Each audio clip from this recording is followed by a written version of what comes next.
Haciendo un poco de memoria, recordamos que el derecho internacional privado tiene por objeto realizar las soluciones justas de los casos ius privatistas multinacionales.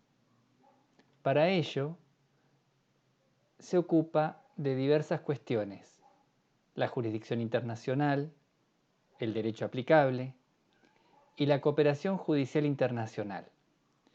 En este último aspecto encontramos el reconocimiento de sentencias y laudos arbitrales como uno de los temas centrales.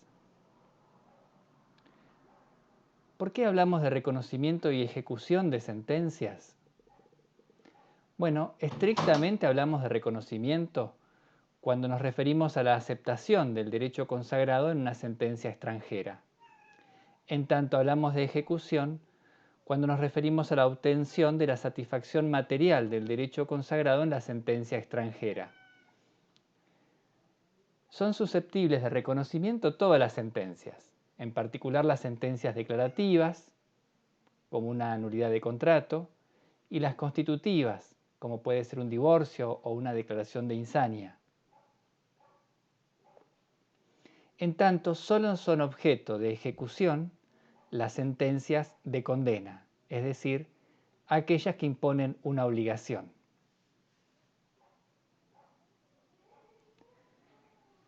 Pensemos que el reconocimiento de una sentencia extranjera implica un alto compromiso para el Estado que reconoce esa sentencia. Por eso, el Estado que reconoce la sentencia se reserva el control de esa decisión extranjera. Y para eso la sentencia extranjera deberá cumplir ciertos requisitos establecidos por las normas del juez requerido. Pusimos por caso analizar una sentencia de un divorcio vincular decretado por un juez de Venezuela y del cual se requiere su reconocimiento en la Argentina.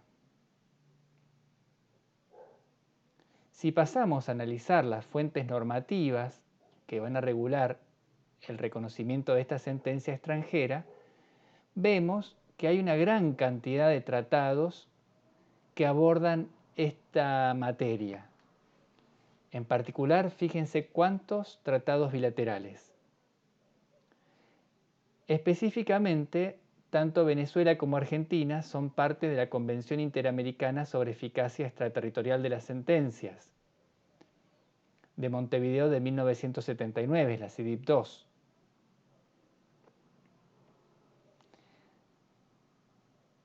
Fijémonos que si no resultara aplicable ninguna de las fuentes convencionales que veíamos recién, nos encontramos que en fuente interna hay una ausencia de regulación uniforme, encontrándose las disposiciones sobre reconocimiento y ejecución de sentencias extranjeras en cada uno de los códigos procesales provinciales y en el Código Procesal Civil y Comercial de la Nación.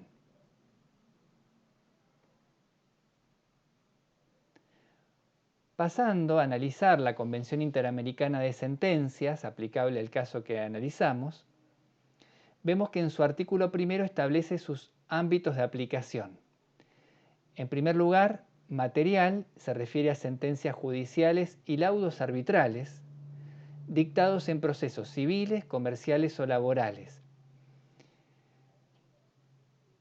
También va a ser aplicable el reconocimiento de sentencias en materia penal en lo que refiera al resarcimiento económico, a la acción por daños y perjuicios emergentes de un delito penal. En cuanto al ámbito de aplicación espacial, la sentencia debe haber sido dictada en un estado parte y se debe requerir su reconocimiento en otro estado parte. Ahora, no tiene ninguna disposición respecto de su ámbito de aplicación temporal, por lo cual nos podemos preguntar, ¿debe estar vigente al momento de dictarse la sentencia? ¿O debe estar vigente al momento de presentarla para su reconocimiento? Al respecto, nosotros participamos de esta última postura que ciertamente es la más favorable en materia de cooperación. Pasando a analizar esos requisitos que decíamos que el Estado requerido va a imponer para reconocer la sentencia extranjera, en el artículo 2 encontramos requisitos formales, procesales y sustanciales.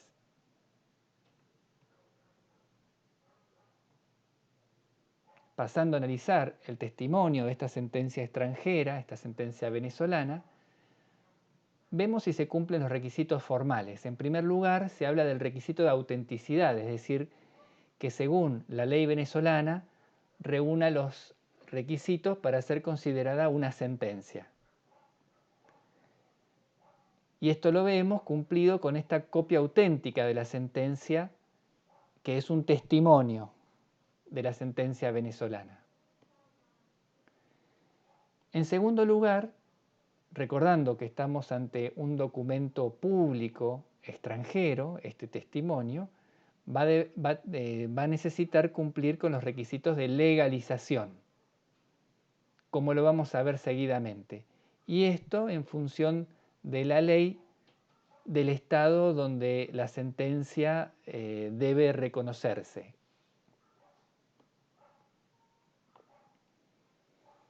En este caso no se requiere la traducción, pero otro de los requisitos es la traducción cuando ésta sea necesaria.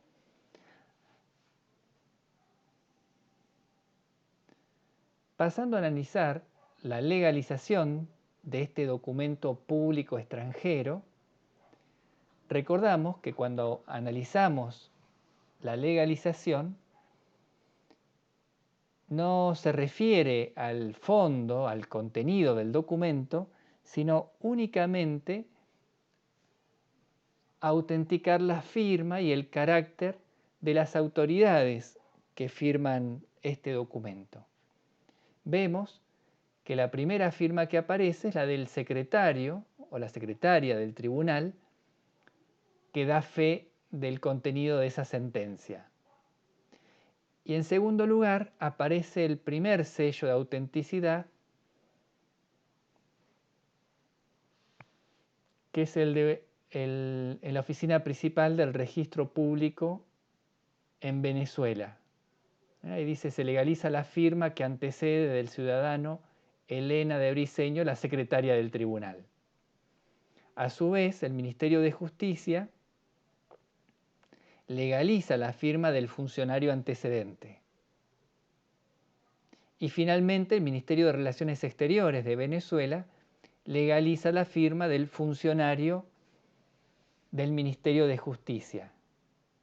Finalmente, el cónsul argentino en Venezuela legaliza la firma del funcionario del Ministerio de Relaciones Exteriores de Venezuela, cumpliéndose así la cadena de legalizaciones. Como vemos, en este caso estamos ante el sistema de legalización consular o clásico. Hemos visto en la clase anterior un sistema que simplifica la legalización, que es el sistema de la Convención de La Haya de 1961, el sistema de la apostilla.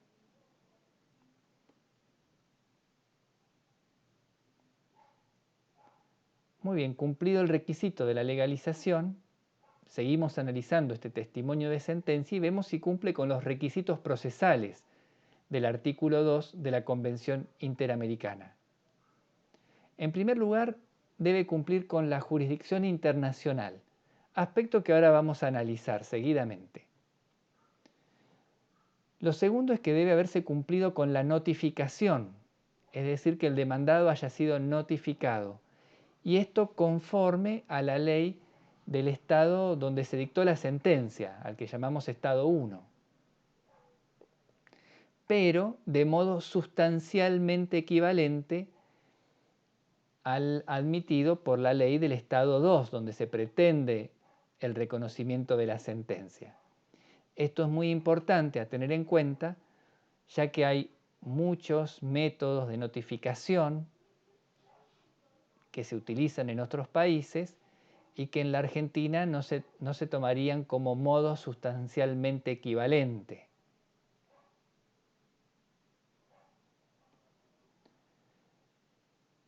que se haya garantizado el derecho de defensa, y esto lo vemos cumplido porque si vemos como el primer párrafo de este testimonio de sentencia, encontramos que es una presentación conjunta, es un divorcio por presentación conjunta, de manera que esto cumple con la notificación y también con esto del derecho de defensa.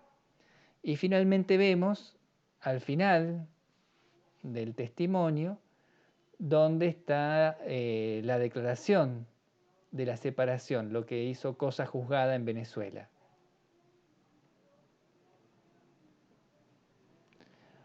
Ahora, ¿puede el juez del Estado requerido analizar el fondo, el contenido de la sentencia?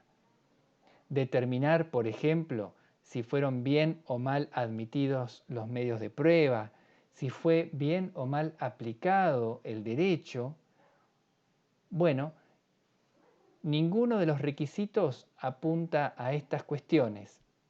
El único requisito que va a tener en cuenta el juez del Estado requerido respecto del fondo, del contenido de la sentencia, el único requisito sustancial, es el orden público internacional. Es decir, que solamente el juez va a rechazar la sentencia si el contenido, si la solución a la que arriba en el caso concreto esa sentencia afecta principios de orden público internacional, en este caso de Argentina, del Estado requerido.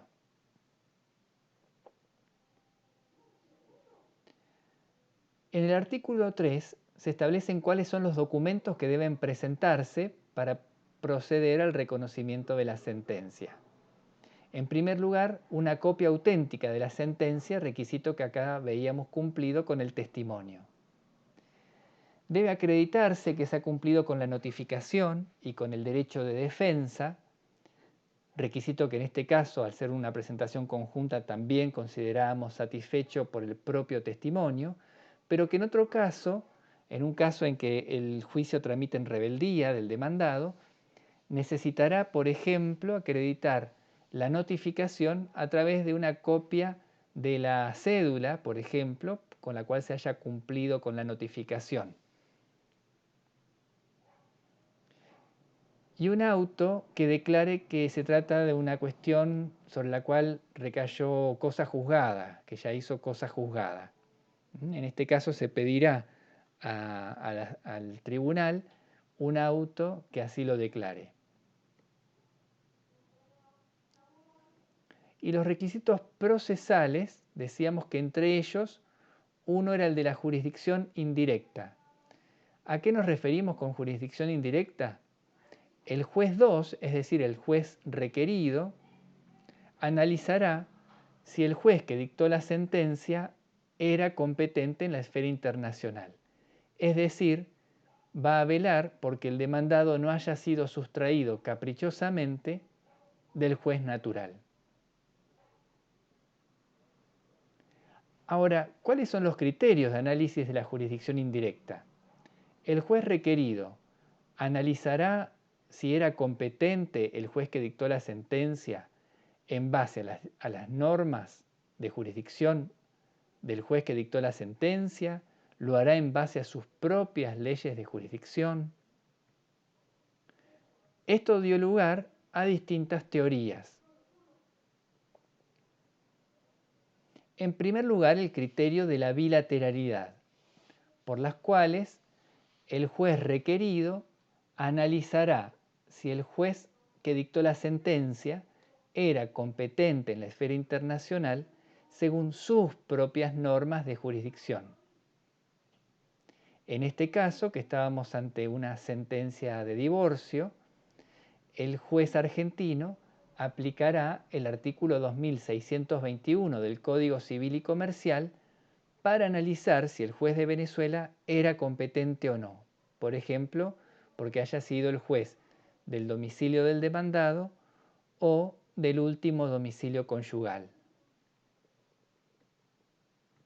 Este criterio, como vemos, es el que sigue el artículo 2 de la Convención Interamericana, que el tribunal sentenciador tenga competencia de acuerdo con la ley del Estado donde deban surtir efecto, del Estado 2, donde se pide el reconocimiento de la sentencia. También es el sistema que sigue el Código Procesal Civil y Comercial de la Nación. En el artículo 517, ven que dice, según las normas argentinas de jurisdicción internacional. Y este convenio bilateral con Francia, según el derecho del Estado requerido. Ahora, ese criterio, el de la bilateralidad, puede llevar a una solución injusta. Pensemos que el juez que dicta la sentencia, al momento de declararse competente en un caso, considera sus propias normas de jurisdicción y no las de los estados en las que eventualmente su sentencia va a ser susceptible de reconocimiento. Ese criterio de la bilateralidad, a su vez, puede ser atenuado, como vemos con este criterio de bilateralidad atenuada, cuando los estados unifican sus normas de jurisdicción directa. Por ejemplo, el protocolo de las leñas en el ámbito del Mercosur, que entre otros aspectos también regula el reconocimiento y ejecución de sentencias extranjeras, establece como requisito el de la jurisdicción indirecta. Y también lo hace bajo el criterio de la bilateralidad, es decir, según las normas del Estado requerido. Ahora bien, como también los estados del Mercosur han ratificado el Protocolo de Buenos Aires en materia de jurisdicción internacional, en materia contractual, si la sentencia que se pretende reconocer es un contrato, se origina en una obligación contractual, vamos a ver que ese requisito de la jurisdicción indirecta va a quedar satisfecho por las normas de jurisdicción del Protocolo de Buenos Aires, con las cuales los estados parte han unificado sus normas de jurisdicción. Es decir, en ese caso, la norma de jurisdicción en materia contractual, sea en Argentina, en Uruguay, en Brasil o en Paraguay, van a ser las mismas, las del Protocolo de Buenos Aires. Otra forma de regular la jurisdicción indirecta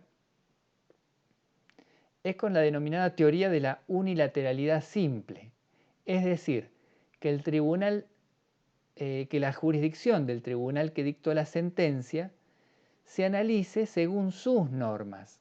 En este caso, que el juez argentino analice si el juez venezolano era competente según las normas venezolanas y no las normas de jurisdicción argentinas.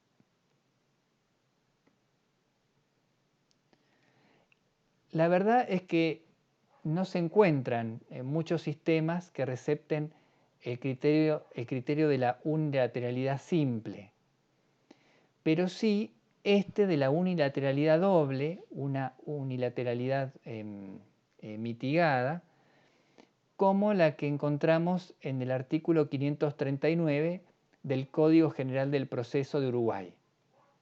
Fíjense que regula la jurisdicción del juez que dictó la sentencia según sus propias normas, en este caso sería el juez venezolano, por ejemplo, dice, de acuerdo con su derecho, excepto que la materia fuera de jurisdicción exclusiva de los tribunales patrios.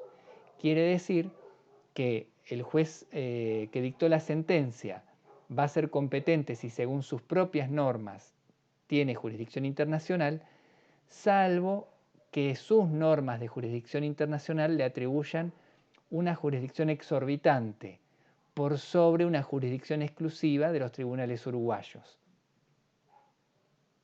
que es el Estado requerido en este caso, ¿no?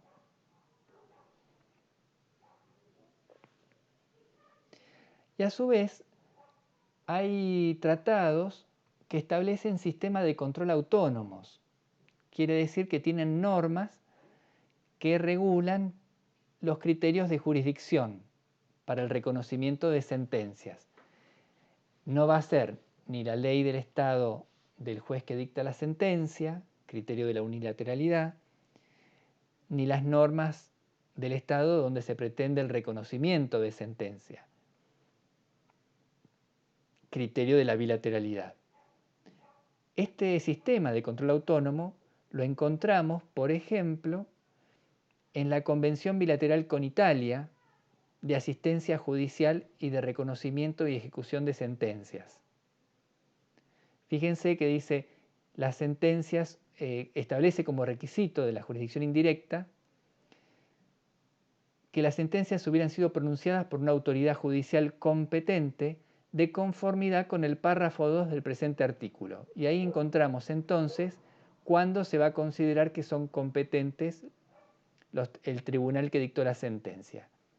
Si es el del domicilio del demandado, en un contrato si es el del lugar de cumplimiento, en un caso de responsabilidad extracontractual si es el del lugar del hecho, en fin, establece los criterios atributivos de jurisdicción de manera autónoma para analizar la jurisdicción del juez que dicta la sentencia.